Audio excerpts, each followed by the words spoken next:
Congressman Republican Mike Collins of Georgia. He sponsored the legislation. Morning, sir. Before we get into the how many votes do you have, what would you like people to know about this next attempt to try to do the right thing for Laken Riley? Well, and I appreciate the opportunity to be on because I think it's so important that the American people need to understand this is good legislation. What it does, right now, local law enforcement can only contact ICE if it is a major crime that has happened in their community with an illegal alien. This legislation just adds theft to that. And if you want to bring that down to really reality, then you just look at Laken Riley and what happened to her. A week before her murder, Ibarra was picked up for shoplifting. If the Laken Riley Act had been in law, then there's a good possibility, almost nearly 100%, she would be alive today. So it's good legislation. And if the Democrats don't want to get on board, and this is what I tell people, you need to contact them. If they vote no on this, that just simply states that they're willing to let criminals roam our country freehand to keep their illegal trades going. Sir, it appears that it'll pass in the House. I don't know if there's much disagreement from you, but the Senate seems to be an open issue. But in the legislation, you allow attorneys general to sue the federal government if they show that their states are being harmed through immigration policies, which sounds really good on paper, but you got this now. You've got blue cities and states that are against the immigration policies that the Trump team is going to bring to Washington. Put it up. States like California, Massachusetts, here in New York. You got cities like Phoenix and Boston and Chicago. Even if you get the Laken Riley Act passed, how do you get around some states that may try and defy this?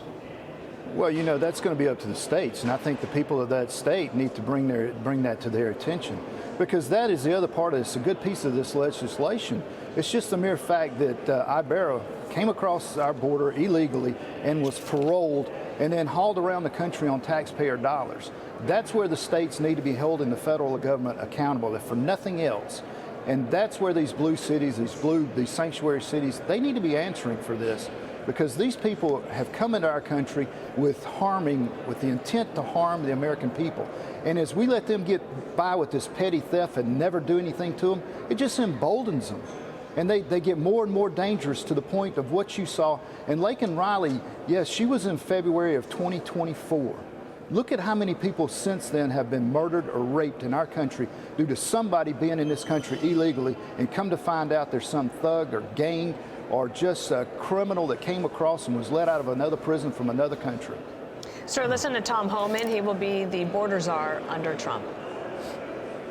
I've been saying for 4 years, their open border, it isn't mismanagement, it isn't incompetence, this is by design. And they want that border to remain open till the last day they're in office. I always think it's interesting to, forgetting about just the big states that are saying that they don't want to work with the federal government. What do you hear? Is there anything you've heard from a constituent that really stuck with you that you could share as an anecdote to help us understand what the people of Georgia feel?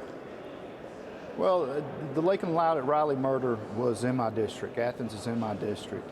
And I'll tell you what the family told me, and I don't see how you ever get over this. But they expressed, when I told them we had a bill that was going to come to the floor, and I'd like to name Laken Riley after the bill, or the bill after Laken, they just said, if there's anything that Congress can do to maybe ensure that another family doesn't have to go through what we've gone through, then please pass that bill. And yes, we'd be honored to put Laken's name on it. I don't think you have to say much past that. It's the fact that these people are here. They shouldn't be here. They came here illegally, and they are harming our people. And we have the opportunity today to change that. We can get this through the House. We can get this through the Senate. We're seeing good movement over there. We've got an excellent senator in Katie Britt. She is a bulldog. I know she's from Alabama, but she's a bulldog. And she is charging the way, and she picked up Fetterman, and we've got the opportunity to pick up more over there. And I believe they can pass this on Friday, and by gosh, I believe this could be sitting on President Trump's desk when he sits down his very first day.